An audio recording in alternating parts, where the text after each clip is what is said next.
Hi everyone, I am Anirudh. आप सभी को मेरा नमस्कार। Welcome to my day 37 of preparing for NEET 2026 by clearing my backlogs according to this test syllabus.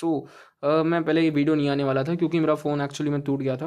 तो वो बताता हूँ कैसे टूटा कि यार 4-5 दिन पहले मेरा टेस्ट देने जब मैं जा रहा था ना, तब मेरा फ़ोन ज़मीन पे गिर गया था। तो साइड से जो ये वाला पार्ट होता है ना, ये वाला पार्ट फूट गया था। तब मैंने ऐसा ध्यान नहीं दिया, मेरा फ़ोन नॉर्मल चल रहा था। तो अभी क्या हुआ, आज अचानक से मैं सुबह उठाऊंगा, नाश्ता करने जाऊँगा, तो मैंने फ़ोन इस वाले पोर्शन से होल्ड करके रखा था। होल्ड करके रखा तो ये पार्ट को दबाव वगैरह कुछ आया, तो इतना पूरा ब्लैक हो गया मेरे फ़ोन का, मतलब पूरा स्क्रीन ब्लैकआउट हो गई यहाँ वाले पार्ट की। इतना दिख रहा था, तो इतने में मैंने पोस्ट करा कि मेरा फ़ोन ख़राब हो गया, इसलिए मैं अपलोड नहीं कर पाऊंगा। फिर क्या हुआ, थोड़ी देर बाद कि मैंने सोचा कि जब तक इनऑर्गेनिक का लेक्चर 2 घंटे का बच रहा था, जैसे मैंने बताया था, तो वो देख लेता हूँ। तो देख ही रहा था, तो भाई पूरा फ़ोन मेरा ग्रीन हो गया यहाँ तक, और लाइन्स आ गई बीच बीच में, तो पूरा ख़राब हो गया। तो उतने में मम्मी को फ़ोन करके पूछ लिया थी, मम्मी क्या करूँ। तो उन्होंने बोला या तो नया फ़ोन ले लो अभी जाके। तो फिर मैंने सोचा क्यों फालतू में पैसे खर्च करना, मतलब मैंने सोचा अच्छा ही फ़ोन लूँगा जब भी लूँगा फिर।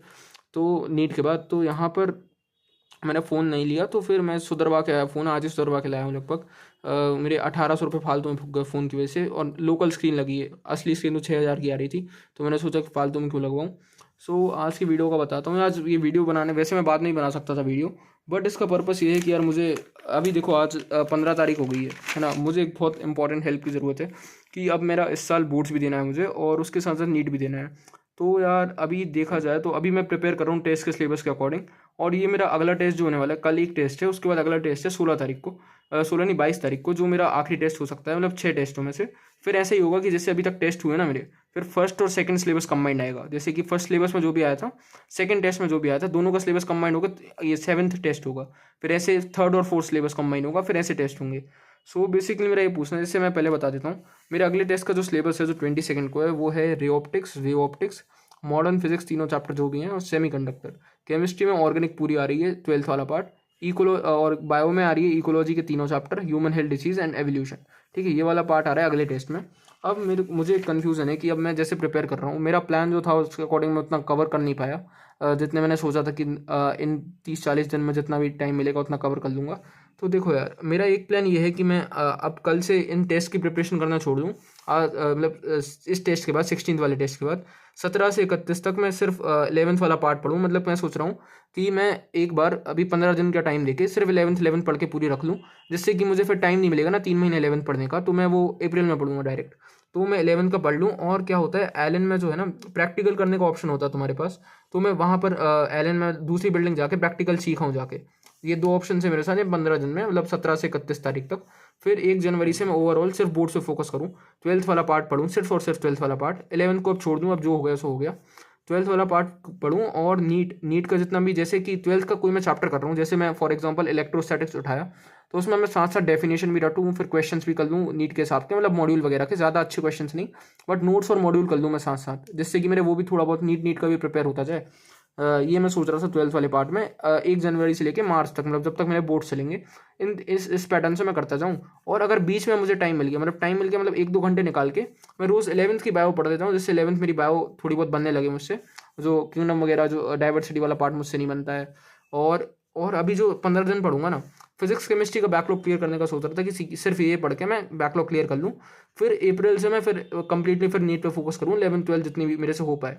एक तो प्लान मेरा ये है कि शायद ये वर्क कर जाए, कि जैसे कि अभी मैं ये पढ़ लूँ, 15 दिन 11th पढ़ लूँ, फिर बोर्ड्स के साथ साथ 12th का पढ़ लूँ, मतलब 12th के साथ साथ उसका नीट का पढ़ लूँ, बोर्ड्स का अकॉर्डिंग टू द क्वेश्चंस लगा लूँ नीट के अकॉर्डिंग, अगर मुझे टाइम मिल जाए। बट क्या है कि अब मुझे बोर्ड्स के बारे में ज़्यादा आइडिया है नहीं, और मैंने जितना मेरे दोस्तों से, दीदी वगैरह से पूछा मेरी, तो वो बता रही हैं कि डेफिनेशन वगैरह भी रटना पड़ेगा तुम्हें बोर्ड्स में, फिर क्वेश्चन प्रैक्टिस का टाइम नहीं मिलेगा। तो अब समझ नहीं आ रहा किस हिसाब से करूँ, मतलब डेरिवेशंस रटूँ या क्वेश्चन प्रैक्टिस करूँ। तो मुझे, मतलब आप लोगों को आइडिया हो सकता है इसमें, प्लीज़ मेरी हेल्प करना, क्योंकि आप लोग शायद एक्सपीरियंसड हो, इस फेज से निकले होगे। तो मैं क्या करूँ, पहले बोर्ड्स को प्रायोरिटी दूँ या टेस्ट के अकॉर्डिंग करूँ। अब देखो, दूसरा प्लान मेरा ये है कि मैं अभी 22 वाला टेस्ट है, जिसका सिलेबस बहुत कुछ आ रहा है 12th का मतलब समझ लो 30% पार्ट आ रहा है। अगर मैं ये भी कर लिया तो 30% 12th मेरी हो जाएगी नीट के हिसाब से। एक चीज़ तो ये एडवांटेज है 22 वाले टेस्ट का। तो मैं सोच रहा था 22 वाले टेस्ट का प्रिपरेशन करूँ, फिर 11th करूँ मैं 31 तक, मतलब 23 तारीख से लेकर 31 तारीख तक 8 दिन, अभी 15 दिन दे रहा हूँ, फिर 8 दिन दूँ सिर्फ। बट मैं सोच रहा हूँ 8 दिन में तो हो नहीं पाएगी, कुछ एक ही सब्जेक्ट बहुत कुछ छूट जाएगा 8 दिन में। तो फिर मैं सोच रहा हूँ फिर जनवरी से बोर्ड्स का प्रिपेयर करूँ नीट के साथ, जैसे मैं ऐसे बता रहा हूँ ना कि 12th का पढ़ता जाऊँ साथ साथ नीट का पढ़ता जाऊँ, मतलब क्वेश्चन वगैरह लगाता जाऊँ और नोट्स वगैरह पढ़ता जाऊँ, जिससे हल्का हल्का नीट का भी प्रिपरेशन होता जाए बोर्ड्स के साथ साथ। ये मैं सेकंड प्रायोरिटी ऐसा रख रहा था, फिर 31st के बाद ऐसा करूँ, और फिर अप्रैल से फिर 11th-12th पढ़ूँ और नीट पे फोकस करूँ, सब सिंपल सी बात है। तो ये 2 प्लान है मेरे पास। अब मुझे यार प्लीज़ हेल्प करना, अगर आप देख रहे हो वीडियो, अगर आप हेल्प करना चाहो तो प्लीज़ मेरी हेल्प करना कि मैं किस प्लान को फॉलो करूँ जो मेरा बोर्ड्स भी बचा ले, मतलब साथ साथ, और नीट की भी थोड़ी बहुत तैयारी मेरी नॉर्मल तरीके से हो जाए कि मैं जितना कोशिश कर पाऊँ उतना कर लूँ। कि पहले मैं 15 दिन, अभी अगले 15 दिन 11th को दे दूँ, या फिर मैं 8 दिन आखिरी के 11th के दे दूँ दिसंबर के, फिर 12th पे फोकस करूँ, क्योंकि जनवरी से तो करना ही पड़ेगा 12th पे फोकस मेरे हिसाब से, क्योंकि डेफिनेशंस वगैरह डेरिवेशंस वगैरह मैं आज तक देखा नहीं हूँ, वो सब सीखना है, प्रैक्टिकल पे भी फोकस करना है, ये सब चीज़ें। और फिर और बाकी या तो 22 का टेस्ट और दे दूँ, फिर 11th पे फोकस करूँ। ये सिलेबस वैसे अच्छा खासा है, इसमें मेरी पूरी 12th की ऑर्गेनिक हो जाएगी एक बार, और फिजिक्स का आधा पार्ट हो जाएगा, जैसे ray optics, wave optics, modern physics और सेमीकंडक्टर, मतलब 2 पार्ट है ना 12th में फिजिक्स के, एक इलेक्ट्रोडायनेमिक्स, और ये एक पार्ट मेरा तैयार होकर रख जाएगा, मुझे बाद में नहीं पढ़ना पड़ेगा। और तीसरी इकोलॉजी वगैरह, ये 3 चैप्टर मुझसे बनते हैं वैसे, मतलब ऐसे एनसीईआरटी वाइज बनते हैं, और ह्यूमन हेल्थ एवोल्यूशन नहीं बनता है। बस ये मेरा है, तो मुझे समझ नहीं आ रहा है मैं कैसे मैं आगे बढ़ूँ, कैसे प्रोसीड करूँ। सो बेसिकली आज के लिए इतना ही। आप लोगों को all the best, goodbye. हाँ, इस टेस्ट का ही बता देता हूँ कि इस टेस्ट में बहुत कुछ छूट गया है, वैसे ये हो गया है कोऑर्डिनेशन कंपाउंड डीएनए ब्लॉक, और ये बायोटेक और प्रिंसिपल मॉलिकुलर ACMW हो गया, ये सब छूट ही गया, मतलब क्या ही बताऊँ मैं।